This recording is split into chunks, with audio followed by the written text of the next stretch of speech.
เรียบร้อยอีกแล้วทุกคนเรียบร้อยแล้วม่านอีกแล้วม่านอีกแล้วอันนี้นกคุมทุกคน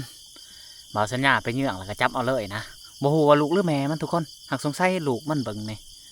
โอ้คักหลายบานนี่เฮ็ดยังนี่ฮะเก็บจุกจีป้าจุกจีไล่ปะนี่ผู้บ่นี่ฮะป้าโอ้กระดกกระดอเธอทุกคนจนหยบป้าจนพวกขี้ควายตีเฮ้ยจะไรในไล่เติบเลยจุกจีขี้ควายทุกคนจนมันติ่งหยุดเลยอ่ะจุกอันนั้นควัดขึ้นไล่ด้วยเขาอยากเบิ่งมันไล่เถอะป่ะป๊อดโตจุกจีทุกคนป้าได้มาขึ้นนี่ทุกคนอันนี้จะเช็ดไปได้กินเท่านี่จะสิแกงเอาเลยเด้อเราสิไปเผาไก่เด้อไปเผาไก่ที่ห้าหวานเขาของทุกคนยันมันลงมากินเขา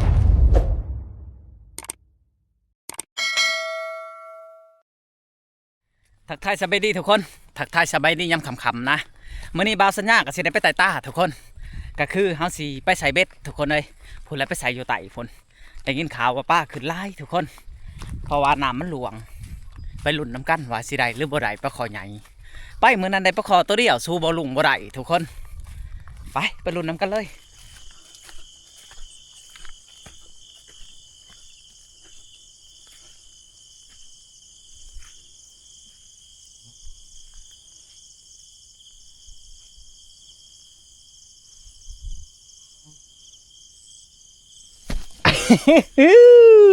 มานอีกแล้วทุกคนมานอีกแล้วนกคุมมานอะไรทุกคนนี่ได้นกคุมเลยบาดนี่โอ้คักอะไรเรียบร้อยอีกแล้วทุกคนเรียบร้อยแล้วมานอีกแล้วอันนี้นกคุมทุกคนบ่าวสัญญาไปเยื่องแล้วก็จับเอาเลยนะบ่ฮู้ว่าลูกหรือแม่มันทุกคนหากสงสัยลูกมันเบิ่งนี่โอ้คักหลายบานนี่มันเหลื่อมตาไพ่บ่าวสัญญามันแห้งทุกคนเห็ดแมปก็คืออยู่กับมงเลยแบบนกเขาเหมือนนั่นแหละสิไปหาใส่เบ็ดไว้ก่อนทุกคนก็คือเขามาใส่เมื่อนี่3 คนทุกคนมีพ่อลุงแล้วก็เบาลุงแต่เบาลุงเมื่อก่อนแล้วเพิ่นเจ็บแขวเพิ่นใส่บ่ได้เพิ่นเจ็บจนเพิ่นหายใส่ก่อนทุกคนผ่านไหนเมื่อนี่ใส่เหงื่อเขียดหรือว่าเหงื่อร้อย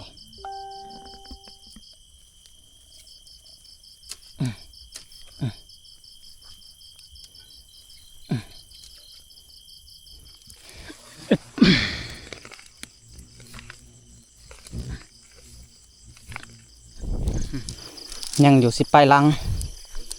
จังสิแล้วใส่เมื่อแล้ว10 ปลายลังทุกคนเลยเบ็ด36 ลังจากลังเจ้าจังสิเมื่อฮะฮอตบ่สาว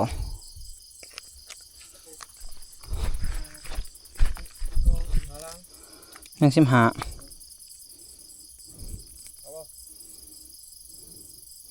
ใส่มาล้น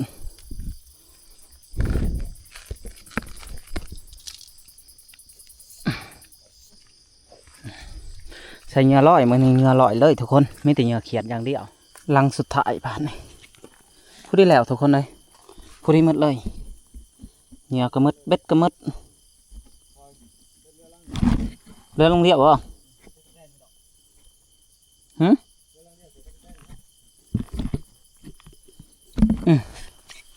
ใส่ตะกั่วแตนก็ได้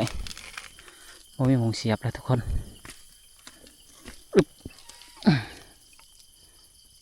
เสียบไปลองมึง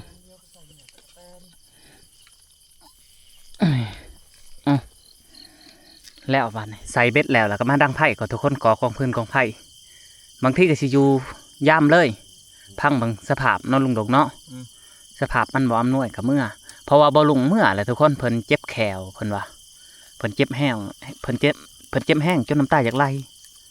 ก็เลยว่าเอ้าเมื่อกินยาแก้ปวดจากนี้ไป5 บาทกับบริใกล้ประมาณ1 ลักทุกคนก็เลยว่าปล่อยให้เพิ่นเมื่อคันใกล้ก็สิเมื่อพร้อมกันเฮ็ดยังนี่ฮะเก็บจุกจีป้าจุกจีไล่ปะนี่ผู้บ่นี่ฮะป้าโอ้กระดกกระดอเธอทุกคนจนหยบป้าจนพวกขี้ควายตีเฮ้ยจะไรในไล่เติบเลยจุกจีขี้ควายทุกคนจนมันติ่งหยุดเลยอ่ะจุกอันนั้นควัดขึ้นไล่ด้วยเขาอยากเบิ่งมันไล่เถอะป่ะป๊อดโตจุกจีทุกคนจุกจีขี้ง้อขี้ควายนี่ป๊อดเถอะคือบ่สะออกเลยลงสะออกมาเก็บเลยผู้ ป้าดโตมันเห็ดจะติ่งหมดทุกคนป้าดโตแกงใส่อันลูกใหม่นี่ได้เหลืองอยู่ได้ผู้ได้หมักผู้ได้บ่หมักก็คือว่าแหละทุกคนผู้ได้ที่อยู่บ้านนอกบ้านหน้าคือกันนี่ก็จะได้กินแมงจุกจีคือกันแต่ว่าผู้อยู่ในเมืองนี่เห็นกับขี้เลียดแล้วนะเนาะลุงดงขี้เลียดแล้วเพิ่นเห็นก็ได้แต่ว่าอยู่บ้านนอกบ้านหน้านี่ป้าดโตแมงจุกจีนี่แหละธรรมศาสตร์ของเฮาอยู่บ้านไฮบ้านหน้าป้าดโตทุกคนโอ้จุกจีจนคิดเป็นเพื่อนเห็นหยดโอ้ลายหรือจะพ่อรอกเจ้าจังเอ้าเคิงอันนี้ละบ่นี่ฮะโอ้ได้ไล่เติบได้นี่จะสิไปขัวกินบ่เอามีแต่ว่าเฮาสิพักผ่อนก่อนทุกคนสิพักผ่อนก่อนประมาณว่า2 ชั่วโมงแล้วก็สิย่ำกลับเลยทุกคนเลยกลับเมื่อบานเลยเฮาจะบ่ได้อยู่นี่ตอนเช้าจังมาย่ำใหม่อีกเทื่อนึงมาทุกคนกินข้าวน้ำกันบัดนี่กินข้าวรอบดึกทุกคนเลยหิวข้าวจีนกกินนี่นกบรรยากาศยามกลางคืนทุกคนมาเอฟซีมากินข้าวนำกันนี่ยังอันนี้ฮะกระตุกยังอันนี้แมงขี้ควายว้าวพอดีเต็มกระตุกเลยกินในนี้แล้วเฮานี่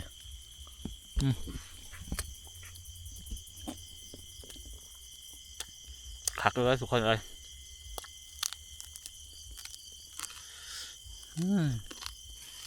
นกบาวสัญญามากจริงๆฮะ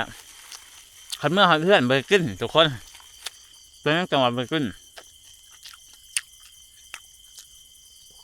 เมียบาวสัญญาบริกินนกแล้วก็บริกินโนทุกคนเมียบาวสัญญาฮะคันบาวสัญญาจะกินแหละเพิ่นไม่กินเพิ่นว่าขี้เลียดเพิ่นว่า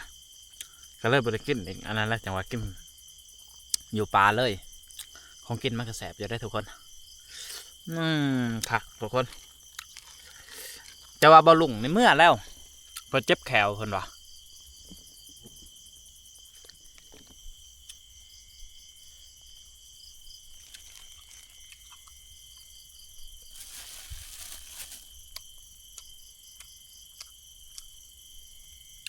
ทีนี้ก็โทรหาทีมงานทุกคนทีมงานคนหากิน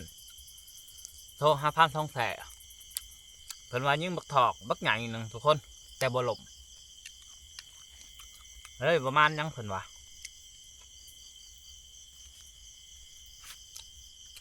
ยังหา6 มื้อก็คือเลยขึ้นภูเขารอบในนี้บางที่บาสัญญาขึ้นไปนั่นเพิ่นได้รอบนี้อิ่มแล้วทุกคนบัดนี้ในเวลาหน้าที่และบาสัญญาก็สิได้ไปหาอันยามเบ็ดทุกคนเลยกับลุงดงแล้วก็สิเมื่อเลยตอนนี้ก็เวลา22:48 นาทีทุกคนมันอยู่บ่เอาบ่ฮู้ว่าสิถึกหรือบ่ทุกคนเลยเพราะว่าเขาเจ้าอันตึกแห่ขึ้นกี่นี้โอ้เสียดายเด้บ่ฮู้ว่าสิถึกหรือบ่เขาเจ้ากวนไปเลยเขาเจ้าบ่กวนเรียบร้อยทุกคนไปได้ลุงลงถึกบ่จักโตปลาเสื่อมใหญ่อยู่บ่โอ้เพิ่นได้ปลาเสื่อมแล้วได้เอาใส่คลองโลนใส่คนละผังได้ทุกคนใส่ลงอีกเด้อหนามมันจะบกได้นี่มันย่อเขียดเลยหนามมันจะบกทุกคนเลยนี่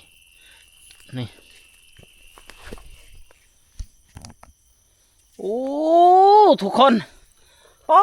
โธ่ถึงแมงเง่าทุกคนเลยลอยลงถวยอยู่ตายบาดนี่โอ้ยลังนี่คือเขียดติ้งคือต่างเถอะทุกคนคือต่างเถอะลังนี่นี่เขียดดูทั้งทุกคนเขียดดูทั้งนี่แต่ห้ามบูหัวป้ายังถือนี่ให้บอกเขียดโอ้นวดโอ้ทุกคนเห็นแต่นวดนี่นะผู้หลังเบิ้งบูหัวป้าช่าง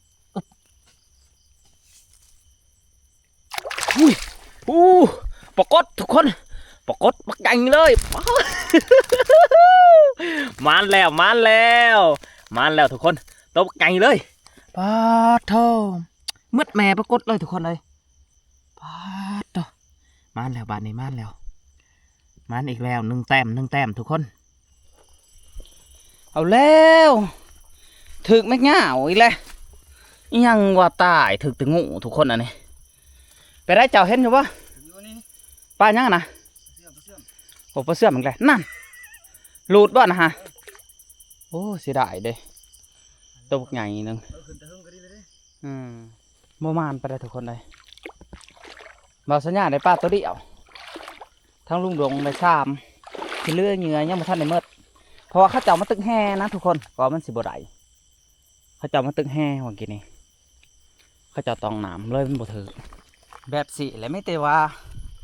ล้อหลุดน้ำกันตอนเช้าโลดทุกคนเบ็ดก็ยังเลืออยู่4 ลังมื้อนี้ลุบแล้วมื้อนี้เขาเจ้าวันมาตึกแห่เนี่ยโอ้บ่ลุบปานใดแต่ว่าอันนี้เขาเจ้ามากวนตึกแห่ฮะเหงื่อยังคือเก่าไปจะได้ทางเจ้าถึงกันบ่เม็ดอินซิมทุกคนเลยเม็ดอินซิมเอ้ยปานแก้วใต้โอ้เหงื่อยังฮึโดนอีกแล้วทุกคนโดนแล้วฮะป้าดป้าช่างนี่ปรากฏอีกแล้วทุกคนเลยอ๋อนี่ปรากฏโถโอ้ผักอะไรทุกคนเลยนี่มันอีกแล้วตัวที่ช่องนะทุกคนนี่ตัวที่ช่องมันไปเลย2 แต้มเลยบ่าวสัญญามันปรากฏหมดแต่ว่าทั้งลูกเพิ่นมันปรากฏตัวหนึ่งทุกคนปลาเสื่อมซองเพิ่นว่าเขาเจ้าบ่มาตึกแห่นี่สิทึกไล่ทุกคนเลยมีแต่ทาหลุดน้ำกันตอนเช้ารอบกลางคืนได้5 โต๊ะทุกคนปรากฏ3ปลาเสื่อมซองตัวหนึ่งหลุดไปสันได้6 โต๊ะ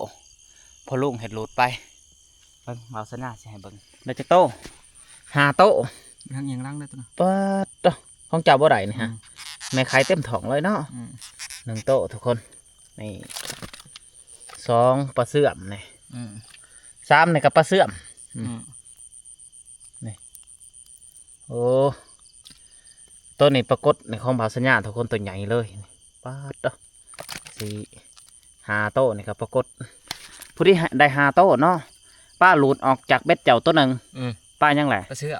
อมตัวใหญ่เติบอ๋อเอาไม่แต่ว่าทาลุ่มต้นเสาเนาะบันนี้สิได้กลับบ้านกลับซองก่อนทุกคนสิเมื่อรับเมื่อนอนก่อนทาลุ่มน้ำกันต้นเสาเลยแจ้งเลยทุกคน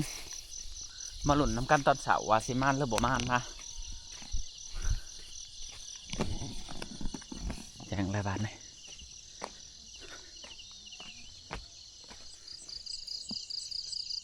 แมงเงาพอระบงเงาอยู่โอ้ยตา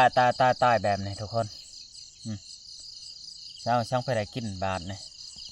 ถือแต่งูเรียบร้อยแล้วบาทนี่ทุกคนโอ้โหป่ายังโอ้ปลาคอหน่อยโอ้ไปได้หน่อยได้นี่ใหญ่เติบได้ทุกคนนี่เรียบร้อยเลยตาโตมันแหละรอบเสาทุกคนมันแล้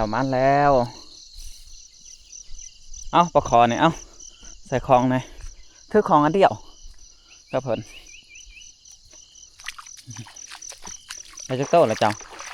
ถึงตัวแอลยาวถึกตัวแอลยาวมาเท่านี้ยังบ่เห็นเนาะไปได้เจ้าเห็ดอยู่บ่เห็นเลยทุกคนเลย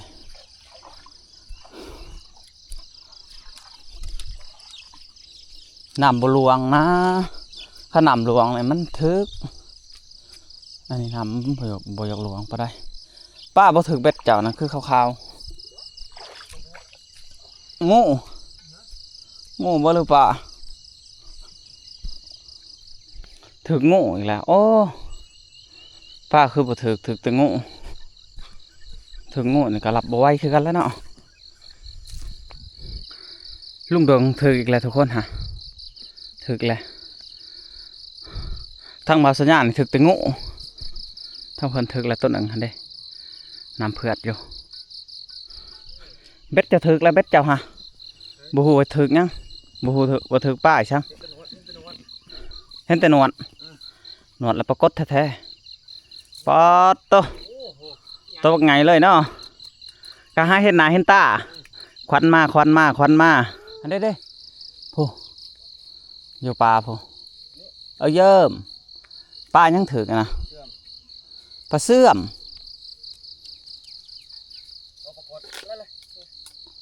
โอ้ผลมานปรากฏช่องโตเลยเด้อใช่โอ้บักหนวดหยามเนาะต่อลังสุดท้ายได้อทุกคนนี่มาสัญญาณได้แต่ขอตัวเดียวไหนลังสุดท้ายนี่มันคือเป็นอะไรงูบ่ลอยช่าง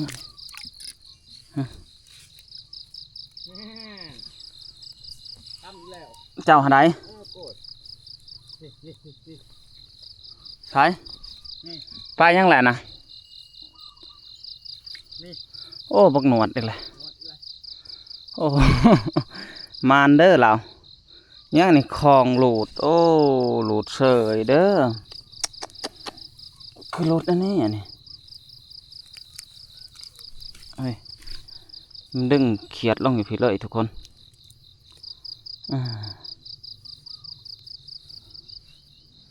หลุดปลาสัญญาตัวนี้มือนี้ประมาณทุกคนเลย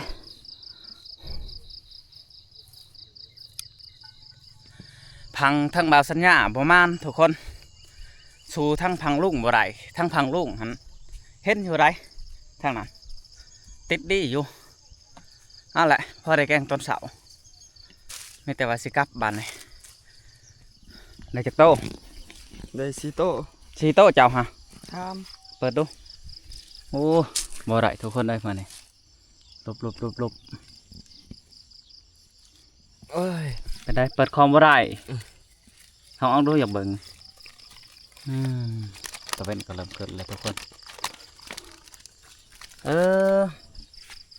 เจ้าเลือกเป็นเนาะไม่แต่ปรากฏเนาะโอ้บริปักบริหักเงียงอีกอันนี้ฮะ หักบ่ได้ โทรหักปรากฏตัวนี้บ่ได้ บ่ได้หมดแต่ละตัวนี่ จะเป็นไงเลยทุกคนเลยเอาเขา1 โต๊ะ2หักปรากฏบ่ได้ปานนั้นอย่างไรมีอ่ะโอ้ตายลูกหนงนี่หักปรากฏบ่ได้เอา4 โต๊ะเมื่อคืนนี้นะเท่าไหร่หาเนาะเมื่อคืนนี่เนาะ หาบ่ หาเมื่อคืนนี่ไปรวมกันทุกคนบัดนี้ เสื่อม3โตขึ้นนี่ 2 บ่ แม่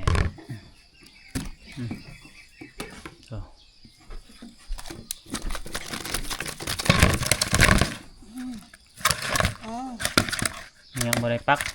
ยังบ่ได้หักได้เอาแปลทุ่งย่างจะใส่ลุงดง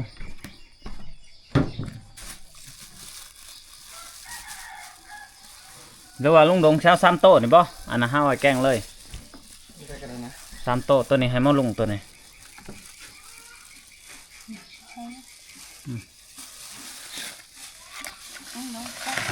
ให้บ่ลุงตัวน่ะเพราะว่าเพิ่นบ่ได้ไปนำเพิ่นไปหอดแล้วเพิ่นเจ็บแขวเพิ่นมือไปให้เพิ่นเมื่อกับแบงให้เพิ่นพอได้ผลต้นเสาทุกคนเลยได้ป้าผลละ3 โต๊ะป้าได้มาคืนนี่ทุกคนอันนี้จะสิเฮ็ดไปได้กินเท่านี่จะสิแกงเอาเลยเด้อพอสิไปเผาไก่เด้อ